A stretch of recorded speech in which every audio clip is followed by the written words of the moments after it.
internet, my name is Sisley. Welcome back to my channel. So today I'm going to start filming a video that's gonna take me a long time, and from the title you probably can tell why, because this is going to be me documenting the process of me fading out my blue hair color, which is now turned into sort of like a greenish, tealish, mintish, grayish color, and then dyeing it pink and then fading it and seeing how the undertones show up, and hopefully trying to capture it all on camera as accurately as possible, because we all know that cameras don't really do justice for, you know, like subtle changes in hair color. I did one of those videos a little bit less than a year ago where I faded out my pink hair color to put on the red hair color, I think. But this is going to be a little bit different because it is, you know, like the blue and green is almost on the entirely opposite side of the color wheel, so naturally it's a lot harder to cover up a blue color, you know, like if it's vibrant. So that's why I am fading it out. I'm going to be washing my hair pretty much every 3 days for the next month. My birthday is on September 1st, so I want to get my hair dyed back to pink before that. So I have a little bit less than a month to fade this hair color as much as I possibly can, so I'm going to wash it every 3 days with Head and Shoulders with hot water, hopefully. It's actually ironic because during the winter it's like very chill. If you want to fade your hair color, you just like wash it with the hottest water possible, the hottest water that you can stand. But in the summer, you know, like you don't really want to do that because it's freaking hot. Like now it's a little bit colder today, but we had a massive, huge heat wave. Like pretty much the entire month of July was really hot where I live. So as much as you might want to fade your hair color, you don't always want to have hot showers or just wash your hair with hot water when it's summer. But yeah, I'm going to try my best to use hot water, clarifying shampoo, just do everything to get as much of this blue out as possible. On camera it already looks very pale. Basically the brightest parts, as always, are the ones that are hidden, like this bit. This is still very blue. I don't know if you can tell, but this is a lot more blue compared to, let's say, I don't know, this bit. Yeah, so I think I'm going to check in every week, just because if I do it every single time I wash my hair, it's going to get excessive, and I think the difference isn't going to be as stark and as noticeable. So yeah, let's see how it goes. Okay, so I dyed my hair prematurely. I was expecting to get at least like a couple more washes to wash out the blue, but circumstances changed, and it was because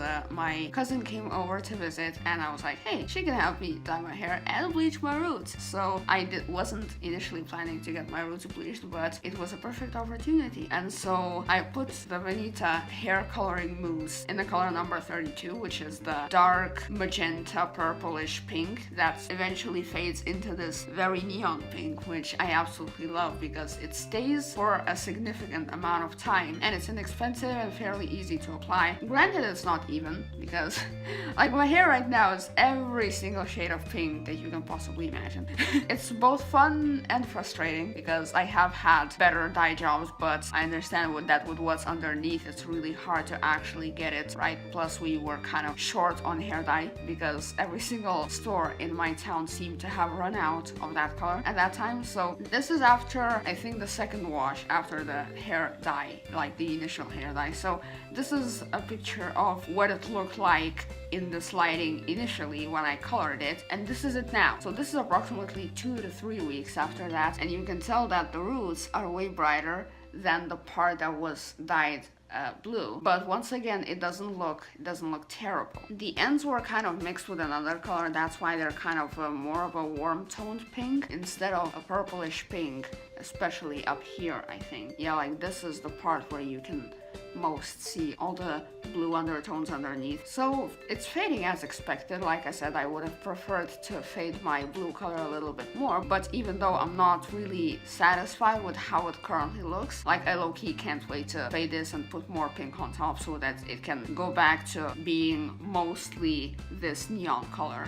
as it fades. But this is a good enough option for me, and it's definitely better than that faded blue. Like I really enjoyed the blue for like 2 weeks, but then after that I was just like, I want it gone. And maybe I will try it in the future again, who knows, but right now I'm happy to be back to pink, and I plan on staying. I don't have any plans of changing my hair color, but I will update you on how it fades because of the purple, not purple, bluish, greenish undertones that are under all of this pretty pink. I'm really excited because like the other day I think I received a comment on one of my hair dyeing videos. I was like, finally somebody showing not only how it looks immediately after coloring the hair, but weeks after. And I think that's a really good practice that I should adopt for more hair dyeing videos if I ever decide to change my hair color again, which will probably happen. I do want to try every color of the rainbow, and I still haven't tried orange, yellow, green, there's also lavender, there's so many more. Like I haven't really tried gray either. But yeah, that is it for this update. So this is another hair update. I think this is the last one because at this point I kind of want to refresh my hair color. I know it does, like it looks pretty vivid on camera, like it looks pink. However, in real life it's a lot more purple. And like these front bits, they're pretty bright, right? And then you get down to like here because ends always fade quicker. And as you can see, because they were dyed blue previously, they faded into this sort of grayish, I don't know what color is it.